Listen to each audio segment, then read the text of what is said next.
সরবরাহ সংকটের অজুহাতে ফের অস্থির হয়ে উঠেছে রাজধানীর নিত্যপণ্যের বাজার। প্রতি কেজি সবজিতে ৫ থেকে ১০ টাকা বাড়তি নিচ্ছেন বিক্রেতারা। সপ্তাহের ব্যবধানে আলুর দাম কেজিতে বেড়েছে আরও ১০ টাকা। স্বস্তির খবর নেই মাছ মাংসের বাজারেও। উচ্চ মূল্যের বাজারে মধ্যবিত্তের সংসার যেন আর চলছে না। ব্যবসায়ী সিন্ডিকেট ভাঙতে সরকারের ব্যর্থতার অভিযোগ ক্রেতাদের। তবে বিক্রেতারা বলছেন সরবরাহের তুলনায় চাহিদা বাড়ায় পণ্যের দাম বাড়ছে। সাজ্জাদ জাহানের প্রতিবেদন। রমজান মাস জুড়ে ভোক্তাদের ভুগিয়েছে নিত্যপণ্যের দাম। সেই রেশ কাটেনি ঈদের পরও। সপ্তাহের ব্যবধানে নিত্যপণ্যের বাজার হয়ে উঠেছে আরও অস্থির। এতে চাপ বেড়েছে মধ্যবিত্তের সংসারে। বাজারে চাহিদার তুলনায় সরবরাহ সংকটের অজুহাত দেখিয়ে মাছ, মাংস, মুরগি ও সবজির দাম বেশি নিচ্ছেন বিক্রেতারা। সিম, বেগুন, লাউ, পটল সহ সব ধরনের সবজি কেজিতে বেড়েছে ৫ থেকে ১০ টাকা।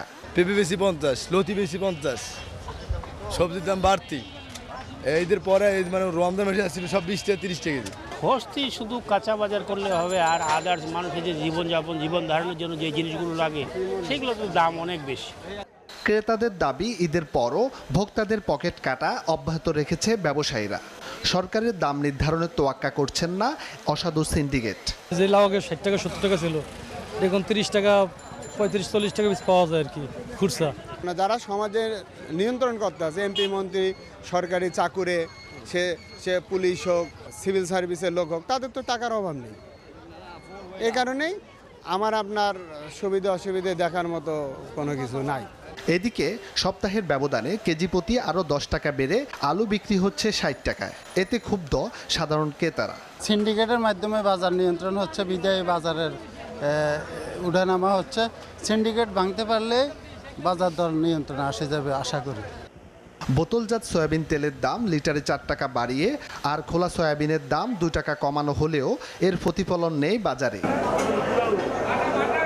স্বস্তি নেই মাছের বাজারেও। চড়া বেশিরভাগ চাষের ও দেশি মাছের দাম। বিক্রেতাদের দাবি, বাজারে মাছের সরবরাহ না থাকায় দাম বেড়েছে। সব বাজারে একই অবস্থা, সবজির বাজারে এই অবস্থা। রমজান থেকে সব ঊর্ধ্বগতি। ঈদের আগে যে আছে এখনো এরকমই আছে, একটু কমতি নাই। বাজার একটু ঊর্ধ্বমুখী আছে। সামান্য দাম কমলেও কেজি প্রতি ব্রয়লার মুরগি ২২০ থেকে ২৪০ টাকা, সোনালী মুরগি ৩৮০ টাকা বিক্রি হচ্ছে। গরুর মাংসের বাজারে ক্রেতা না থাকলেও ৭৮০ টাকার নিচে মিলছে না। দেশের থেকে তো অনেক লোক আসেই নাই, যার কারণে বেচা বিক্রি একটু কম থাকবেই। বাজারে সুশাসন প্রতিষ্ঠা করতে না পারায় বিক্রেতারা ইচ্ছেমতো পণ্যের দাম বাড়ানোর সুযোগ নিচ্ছে বলে অভিযোগ সাধারণ ক্রেতাদের।